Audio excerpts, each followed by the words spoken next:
Hello out there to all of you on social media land. This is Brother Dana coming to you from Chicago. Still, I don't know how many days it's been now. I am on lockdown and not allowed to do any live videos on Facebook.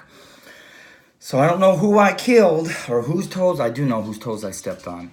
I'm still in Facebook prison.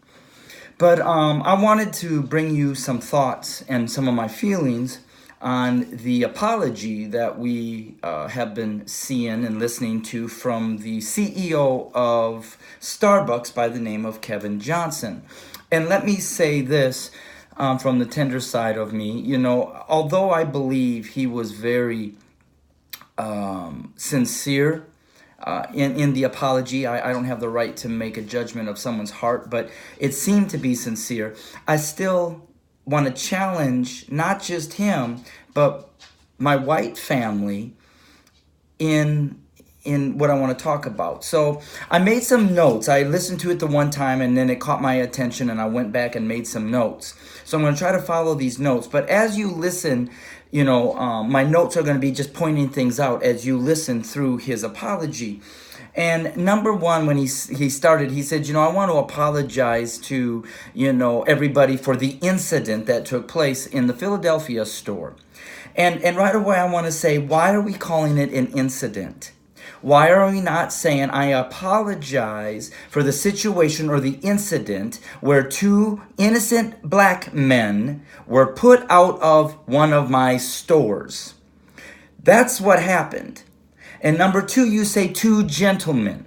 Why not two black gentlemen? And I know my people, my white folk may be saying, Brother Dana, you're so picky. I'm picky because you are very detailed about my black brothers and sisters when they do crime. You don't say that man over there was caught in an incident. No, you're like, that black young man over there that looks like a thug, I know had something to do with that robbery or that shooting over there in that neighborhood. So again, thank you for your apology, but it's in the middle. It's not offensive to us white folk. Your language is not convicting what really happened and who needs to take responsibility. And so you call these two gentlemen, but why not say these two black gentlemen who were wrongfully put out of the store due to a manager that seemed to act upon her racist, biased mindset when she put these two black gentlemen out, or two African American gentlemen out of the store wrongfully, as she would not and has not done that to any white men. That is what my black brothers, and I'm speaking for my black brothers and sisters, but that is where I'm saying it still bothers me that my people are not recognizing and admitting and embracing the depth. Say the words to your audience. Our store was found to judge two black, aka African American men, gentlemen, who were in our store waiting for their partner, like many of us do.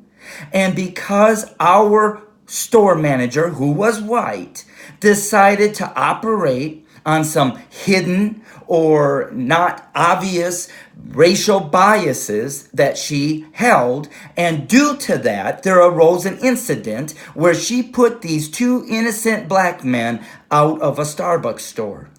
And we here at Starbucks, from the top to the bottom, are going to stand against any type of form of racism, prejudice, dislike that is presented against our black brothers and sisters or African Americans brothers and sisters in this nation. But see, with language like that, he will be cutting down a very hero that is emerging within the white community. And that is the white manager who put these two black men out. And I agreed or understand to a point why maybe Kevin Johnson said the blame should not be on her, but the blame should be on us as management. Then my question is, do you fight when a young black man gets pulled over or arrested for drugs? You can say the blame should not be on this black man, but the blame should be on the nation who has failed this black man. Double standard.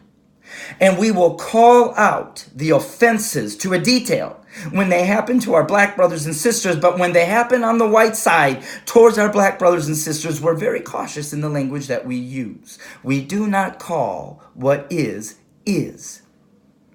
And so I challenge you, Mr. Kevin Johnson, as greatly as I am appreciative of your apology, on behalf of what I believe I know about my beloved brothers and sisters on the black side of the fence, I think it does us service to call out the offense detailed the same way that we as whites call out the offense detailed when it's on our black brothers and sisters' side.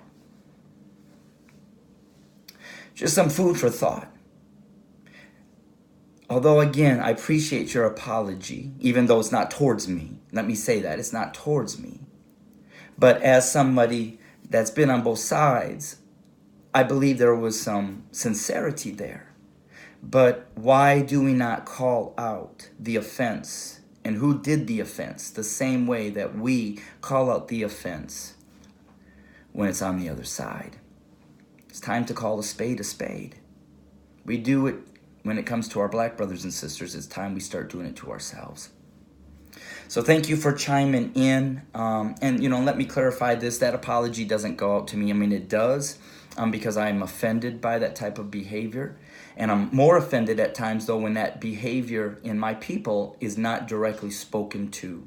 It's kind of covered up. The words are not quite as harsh.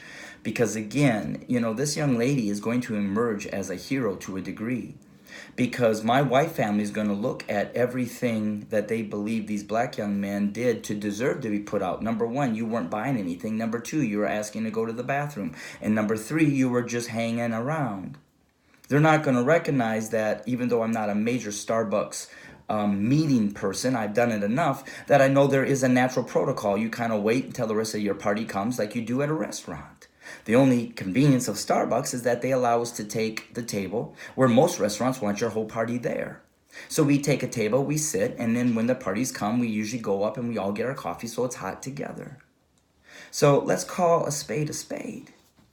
And when we as white individuals do wrong, we need to apologize to our innocent black men and women and admit to what we did boldly and clearly. They deserve a bold apology, not one that's conservative or cautious.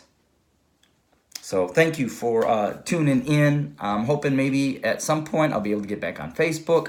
I got a banner in the back and it says One Love. So hit me up on my webpage, onelovesociety.love. That's onelovesociety.love. And as normal and as usual, I want to close with saying thank you again to my Hebrew brothers and sisters out there that know who you are and extend your olive branch towards me and welcome me into your homes and welcome me into your mind and welcoming me mostly into your hearts.